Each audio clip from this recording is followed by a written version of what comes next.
Hey everyone, welcome back. Today we are going to be taking a deep dive into this book, Outlast, Cucking Season, a guide to male survival.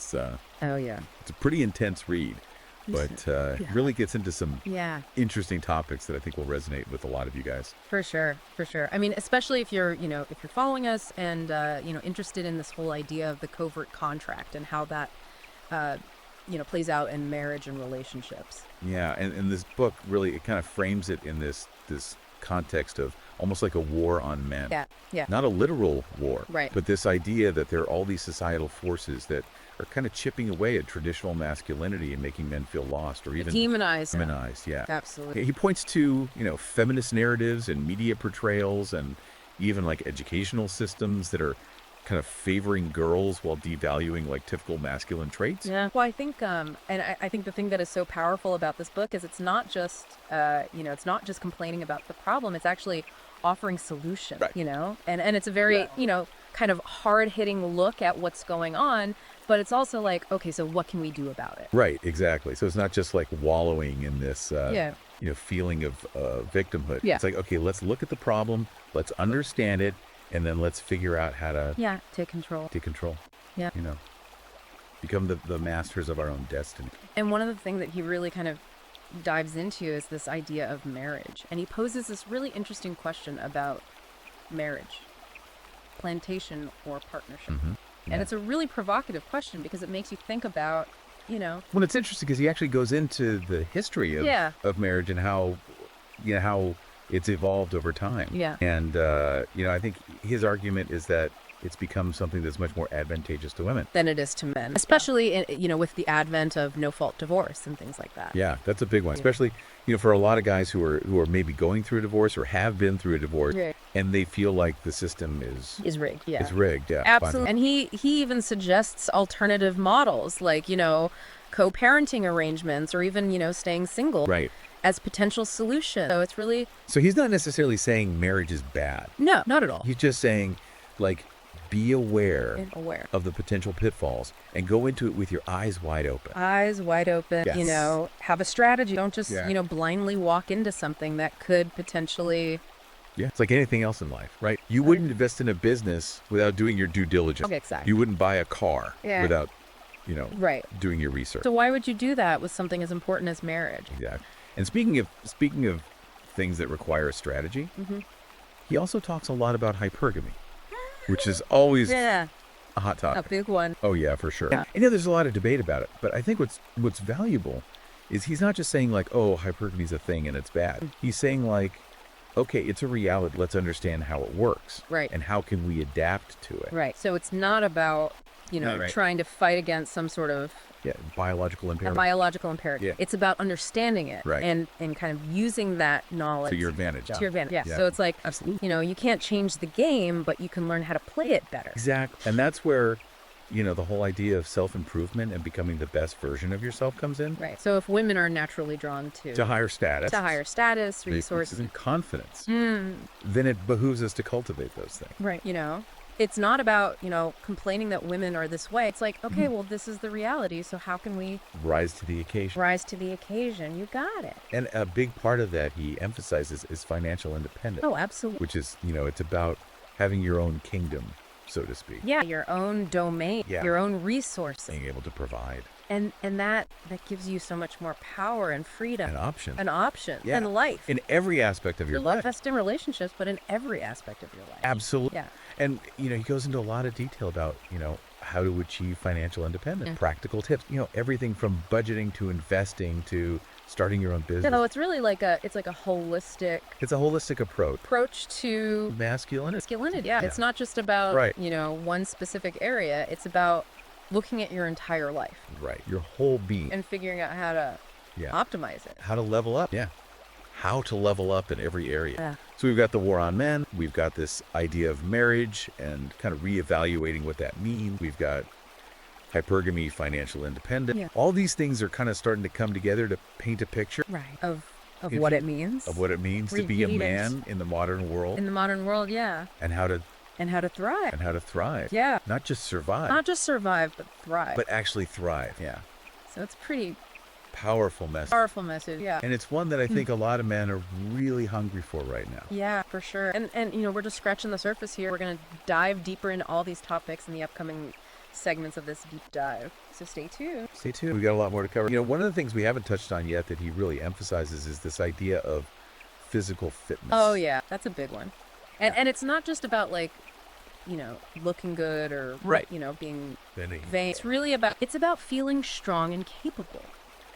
You know, Yeah. it's about that primal energy that men have. Yeah, it's like tapping into that inner warrior. Exact. And he goes into the, you know, the evolutionary psychology behind it. You know, this idea that men are biologically wired to be physically strong, Right. active, you know. And modern society has kind of stripped us of a lot of those outlets. Yeah, we're not out there hunting and gathering and Exactly. you know, building shelter. So we've Yeah. got to find other ways Just to channel that energy. to channel that energy. Yeah. Yeah, and the gym is one way to do it. Absolutely. And it's not just about, you know, the physical benefits either. It's Yeah. about the mental benefits too. Yeah. You know, it's about discipline. It's Yeah. about pushing yourself, Resilience. overcoming challenges, all those Yeah. things that are so important for building a strong Mindset. Exactly. And he also talks a lot about mental health. Yeah. Which is something that, you know, traditionally men have been told to Suppressed. Yeah. You know, man up. Don't talk about your feeling. right. Bottle it up. Exact. And that's, you know, that's incredibly damaging in the long run. It's not healthy. No. Yeah. And he really encourages men to be proactive about their mental health. So it's about being strong,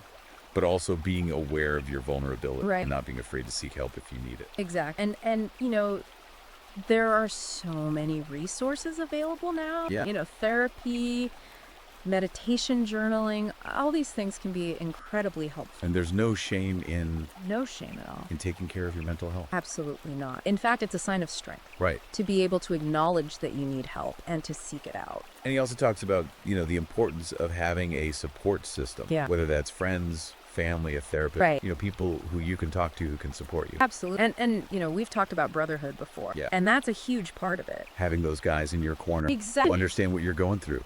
And who can offer, you know, guidance and support and just a listening ear. Yeah. And you know, one of the things that he kind of dives into is this idea of, you know, we've talked about the war on men, but he also kind of sees this war playing out in different areas of society. Right. Like in the workplace. Oh, yeah. And he talks about how, you know, things like political correctness and diversity quotas can actually be Advantageous to men. yeah, and it's a controversial topic for sure. Oh, absolutely. But I think it's important to To have the conversation. have the conversation, You know, and to look at it from all sides. and understand, Right. you know, what the potential consequences are. And, you know, I think his point is that, you know, these policies, while they may be well-intentioned, Right. can sometimes have these unintended consequences Yeah. that, you know, actually harm men. And he also talks about how, you know, traditional masculine traits Yeah. like assertiveness and risk-taking are often Nice. feminized in the workplace. Seen as toxic. Yeah, and he's like, you know, those are the very traits that often lead to success. Exact. So it's like, you know, you don't want to suppress those things. Right. You want to Kind of channeled it. channel them Yeah. in a positive way. In a positive way, but don't be ashamed of them. Right. Don't be afraid to be a man. Exactly. You know? And he also talks a lot about, you know, the importance of mentorship. Oh, yeah. And finding, you know, older, wiser men who can Guide you. Yeah. And, you know, share their experiences and their wisdom. And it's interesting how he kind of ties that into this idea of like a lineage of masculinity. Yeah. Passing down the torch. Passing down the torch. Yeah. One generation to the next. It's like, you know, we stand on the shoulders of the men who came before us. Absolutely. And you know, we have a responsibility to do the same for the men who come after us. Right. It's like paying it forward. Exactly. And he really emphasizes the importance of, you know, raising boys to be strong, confident men in a world that's increasingly hostile in a world that's to masculinity. to masculinity. And Yeah. he's got a whole section on that. He does. He Yeah. does. And, you know, he talks about the importance of, you know, being a strong father figure. Yeah. Setting a good example. Teaching your sons, you know, practical skills, self-reliance, discipline, all those things that are so important. And having those open and honest conversations. Yes. Communication is key. Yeah. You know, you can't just, you know, shield your sons from the world. Right. You got to prepare them for it. You got to give them the tools Exactly. You got to give them the tools to navigate it to navigate it and to thrive. and to thrive. Yeah. And you know, I think one of the things that he really emphasizes is that it's not about, Yeah. you know, trying to recreate the past. Right. It's about Adapting to the present. to the present. Yeah. Yeah. But while still holding on to What core values? those core values of masculinity. Yeah, It's exactly. like, evolution, not revolution. There you go. Yeah. I like that. Yeah. So it's a lot to unpack. It's a really dense book, It is. It's a dense book. but it's full of really Insightful. and thought-provoking ideas. And practical advice. Your practical Yeah. advice. Yeah. So before we Yeah. kind of wrap things up, Huh? what are some of the things that have really stood out to you from the book? What are the things that have kind of like, made you think differently or What really struck me was, this idea of the covert contract.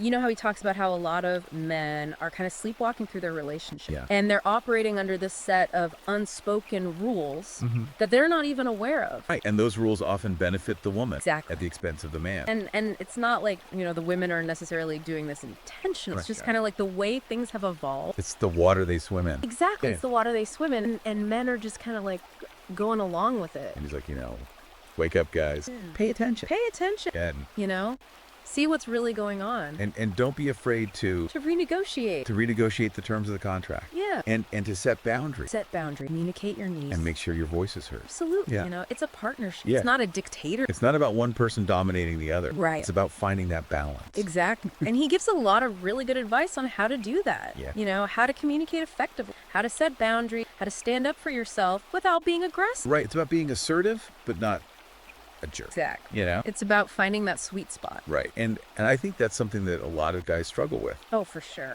because we've been told for so long that we're not supposed to be assertive, Right. That it's toxic. that it's toxic, that Yeah. we're supposed to be, passive and accommodating. Yeah. And that's not true. And that's just not, Or healthy. it's not healthy for anyone. Yeah. And it doesn't lead to To fulfilling relationships. a fulfilling relationship. No. No. And, he also talks about the importance of, having a strong network of male friends. Yeah. Brotherhood. Brotherhood, exactly. Having those guys you can rely on, Who get it. who get it, Yeah. who understand what you're going through. Who can offer support and advice. Absolutely. Yeah. And just that camaraderie, that sense of belonging. Yeah. And, we talked about that in the previous segment about how, men are kind of facing this war on multiple fronts. And one of those fronts is this feeling of isolation. Yeah, absolutely. And so having that brotherhood is like an antidote to that. It is. It's like a shield. Yeah. It protects you from the slings and arrows of the world. And it gives you that strength Yes. to keep fighting. Keep going. Yeah. To keep pushing forward. And ultimately, I think that's what this book is all about. it is. It's about empowerment. Empowerment, It's yeah. about taking control of your life. And I think a lot of guys are feeling really lost right now. Oh, yeah. And this book offers a path, It does. It offers a roadmap. a roadmap Yeah. to a better life. To a better life. Yeah. So, Outlast Cucking Season. You can find it on Amazon Kindle and Google Play Books. If you're ready to take that journey, and I highly recommend it. It's a tough read, but it's a rewarding one. It is. So keep diving deep, gentlemen, and keep striving to be the best versions of yourself. Until next time.